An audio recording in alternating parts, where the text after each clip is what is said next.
It's been a bit of a wait, but Nintendo's popular Animal Crossing franchise has finally hit the Wii. Previously released on the GameCube and Nintendo DS, Animal Crossing is all about living out a second life at a relaxed pace. The heart of the game is interacting with your animal neighbors, who range from cute to a little creepy. There are plenty of things to do in this village, such as fishing, bug collecting, and fossil finding. If you've ever played an Animal Crossing game before, you already know this though.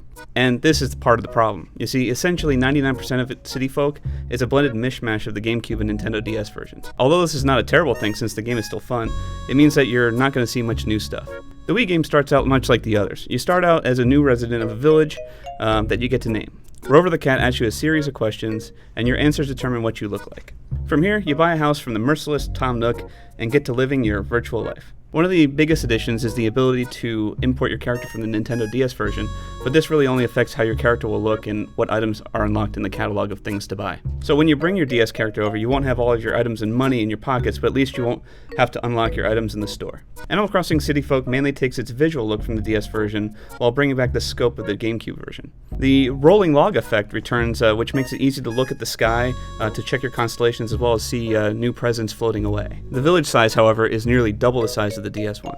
Another upgrade is that you can move into 4 houses that are scattered throughout the town as opposed to just having a 4-bedroom house in the previous game. The style is as charming as ever, and I think the simple look still works for the context of the game, but by now you think we'd have something a tiny bit more than a sharper GameCube version running at 60 frames per second in widescreen. Thankfully, online has returned in City Folk. One of the coolest things is that the animals in your town will retain objects such as letters that you've written and show them off to other players during their travels. This becomes a crazy sort of viral thing as your influence spreads far and wide. Online on the Wii works pretty much identical to the DS version. Friends code are needed to connect to one another, and as many as 4 people can hang out in any given village. Unlike the DS version, the town doesn't shut down when your friends visit. They'll be able to interact with all your animals as they wander around outside. The biggest addition is the ability to incorporate voice chat into your experience using the Wii Speak peripheral. It actually works pretty well, but since it's not a headset, there are no private chats. Everyone in the village hears everything else regardless of proximity. I'm dilly down over there, come on. Oh.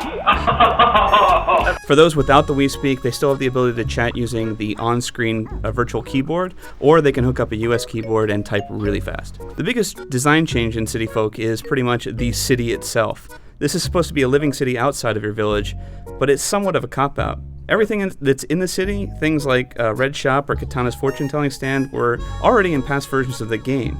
They were just never in a centralized spot. The city just seems forced, like they felt obligated to give the Wii version its own thing, even if it meant cheapening out. Half the fun of Animal Crossing is meeting the weird assortment of creatures for the first time in your town, but since they show up in the city all the time, it kind of ruins the surprise. Even though much hasn't changed from the move from the GameCube to the DS to the Wii, the addictive quality of Animal Crossing is still very much alive in City Folk.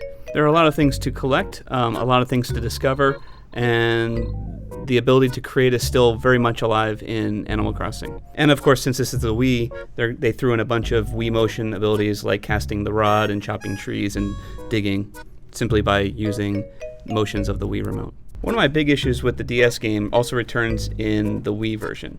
There are no NES games to collect. That was a huge deal in the GameCube game and my driving force for playing, and it's a shame that it's not in the Wii game. Nintendo is very much pushing their virtual console, so you won't be seeing these freebies, and that's too bad. It means that there isn't the same drive to collect these ultra rare items in the adventure. In the grand scheme of things though, Animal Crossing City Folk is probably the best of the 3 games because it combines some of the best elements of the first 2. With that said, I still prefer this type of gameplay on a handheld because its design just begs you to take it with you anywhere you go. And even though this game is still Animal Crossing, it's a missed opportunity. Nintendo could have really branched out the online features or something else, but they played it safe. City Folk is still fun, but I do hope that the next Animal Crossing has something much more to offer than a lousy city to walk around in. If I wanted that, I could just step outside. For the full written review of Animal Crossing City Folk, head over to IGN.com.